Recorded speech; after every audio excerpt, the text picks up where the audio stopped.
Vous avez probablement entendu un de vos parents vous dire « ferme la lumière » ou « tu laisses tout le temps la lumière allumée dans ta chambre ». Chaque personne a déjà laissé ses lumières allumées dans sa chambre lorsqu'il ou elle est descendu pour manger ou pour aller à la salle de bain ou qu'ils ont juste tout simplement quitté leur maison durant quelques heures. Vous vous reconnaissez peut-être. Moi aussi, je le fais sans m'en rendre compte. Et mes parents m'ont fait réaliser à quel point que cette habitude que j'avais consommait et gaspillait de l'électricité et donc de l'argent. J'ai donc décidé qu'il fallait penser à une solution, non seulement pour moi-même, mais pour tous ceux qui ont cette mauvaise habitude, mais qui ne réussissent pas à s'en débarrasser.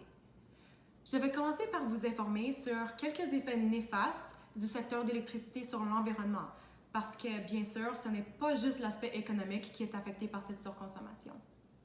Alors, le secteur de l'électricité est une cause principale de la pollution de l'air. Les émissions de dioxyde de carbone, de dioxyde de soufre et d'oxyde d'azote proviennent en grande partie de la production d'électricité. Ces émissions sont vraiment très néfastes pour l'environnement, comme elles participent à l'augmentation du smog et à la fréquence des pluies acides. Le changement climatique est aussi vraiment affecté par ces gaz. En plus d'affecter la qualité de l'air, les industries d'électricité ont aussi un grand impact sur les cours d'eau et sur la biodiversité. Alors, en gros, le gaspillage fait partie du problème, mais heureusement, c'est quelque chose dont chaque individu peut contribuer à diminuer. Donc, pour tenter de diminuer tous ces effets négatifs, j'ai décidé de construire un mécanisme à l'aide d'une lampe et d'un détecteur de mouvement. C'est vraiment très simple à monter et je vais y aller étape par étape pour que vous puissiez le reproduire chez vous et sauver de l'électricité. Ça prend environ 15 à 20 minutes pour réaliser cet objet. Je vais commencer avec le matériel. Alors voici un détecteur de mouvement acheté chez Rona, un connecteur femelle et mâle, la plaque arrière du boîtier électrique, la plaque de façade du boîtier et le boîtier électrique simple, des marettes, préparez-en 4 ou 5, un fil électrique d'environ 3 mètres, une pince coupante, un tournevis plat et étoile, une pince à dégainer ou dénuder et un X-Acto. Pour la première étape, j'ai commencé par couper la gaine protectrice du fil électrique avec un X-Acto. J'ai coupé environ 2 pouces pour pouvoir bien manipuler les fils à l'intérieur. J'ai ensuite séparé la gaine des fils électriques en la tirant ou la pliant et en utilisant ensuite une pince coupante pour l'enlever complètement. J'ai ensuite enlevé les gaines recouvrant les 3 petits fils à l'intérieur. J'ai coupé environ 1 pouce avec la pince à dégainer. Vous aurez peut-être besoin d'un peu de force. Commencez par serrer la pince et ensuite la tirer. Maintenant, j'ai pris le connecteur mâle et j'ai utilisé un tournevis étoile pour dévisser les 3 vis sur le haut du connecteur.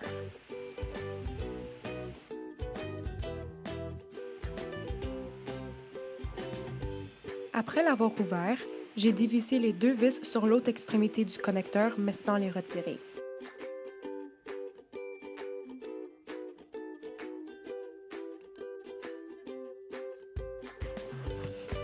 J'ai continué en insérant les fils électriques à travers la partie plus grande du connecteur.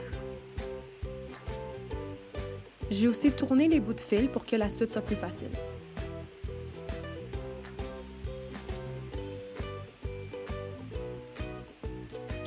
Dans l'autre partie du connecteur, il va y avoir 3 petites ouvertures. J'ai inséré l'extrémité du fil vert dans l'ouverture verte.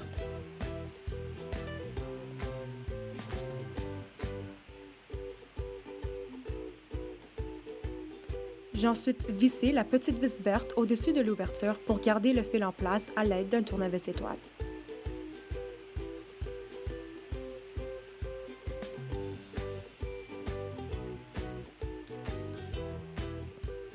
Comme vous voyez, il ne bouge pas.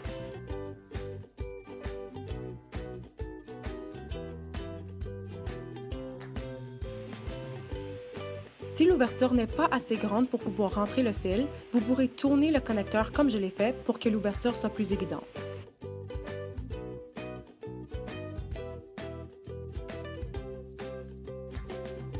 Pour fermer le connecteur, j'ai rejoint les 2 parties. Vous pouvez utiliser un truc pour vous souvenir de comment le connecteur était assemblé au début.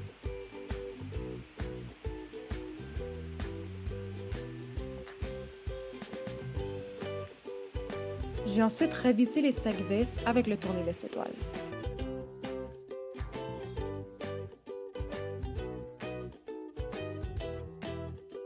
Bon, fini avec les fils électriques pour le moment. J'ai pris le boîtier électrique simple et je l'ai placé verticalement. J'ai aussi placé le tournevis plat sur la circonférence du cercle en haut. J'ai frappé le tournevis vers le bas pour séparer le cercle du boîtier. Il faut jouer un peu avec le cercle pour qu'il se détache du boîtier. J'ai ensuite fait ça pour les 2 extrémités du boîtier. Maintenant, j'ai passé le fil électrique à travers une ouverture du boîtier.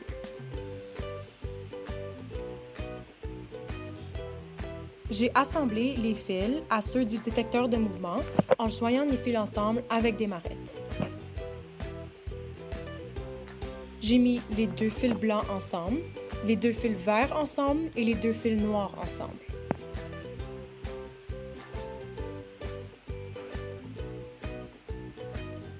En ce qui concerne les marrettes, il faut rentrer les 2 extrémités des fils à l'intérieur et tourner la marrette en mettant de la pression pour garder les fils ensemble. Pour terminer cette partie, il faut insérer tous les fils et le détecteur à l'intérieur du boîtier et sortir les fils à l'arrière.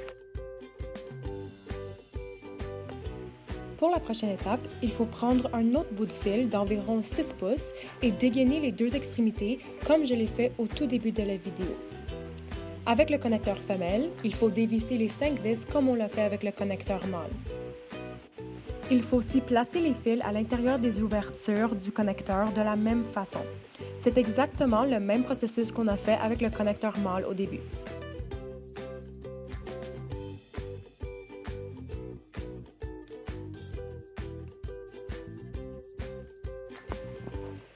J'ai terminé tout ça en rentrant l'autre extrémité du fil électrique dans l'autre partie du connecteur. Il faut peut-être dévisser les vis du connecteur un peu plus pour que ça soit plus facile pour passer le fil. Le montage est presque terminé. Il faut maintenant rentrer ce petit bout de fil de 6 pouces dans l'autre extrémité du boîtier. Il faut ensuite enlever quelques marrettes et ajouter le nouveau fil. Alors, encore une fois, les verts ensemble, les blancs ensemble et le rouge et le fil noir ensemble.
J'ai rentré tous les fils dans le boîtier pour qu'ils ne dépassent pas. Il faut ensuite visser les 2 vis blanches avec un tournevis plat. Cela servira de garder le connecteur en place pour qu'il ne bouge pas dans le boîtier.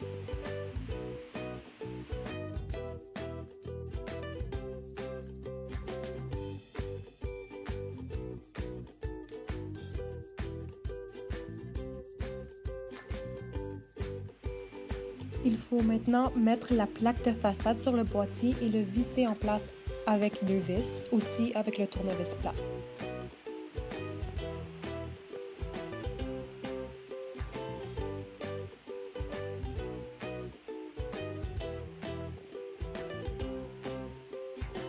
Et maintenant, ajoutez la plaque arrière et le visser aussi.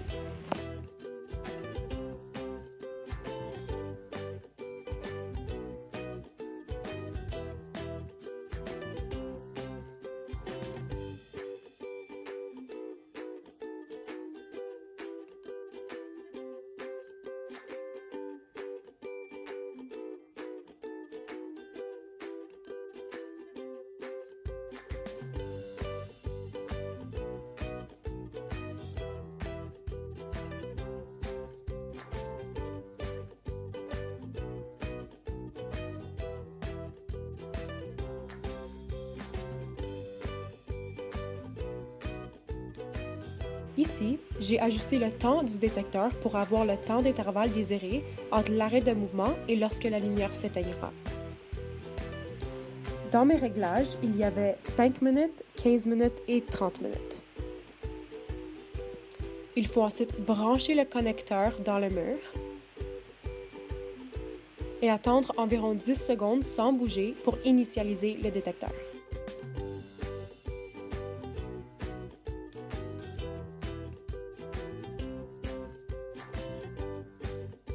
J'ai finalement branché une lampe dans le connecteur femelle et j'ai allumé le détecteur. Il faut s'éloigner pour vérifier le fonctionnement du mécanisme et voilà, vous venez de fabriquer quelque chose de très bénéfique et efficace. Merci beaucoup d'avoir pris le temps de visionner cette vidéo et j'espère que ce mécanisme vous sera utile. Vous contribuez à protéger notre planète et votre portefeuille. Partagez cette vidéo avec votre entourage pour que le plus de personnes possible soient sensibilisées sur les problèmes de gaspillage d'énergie.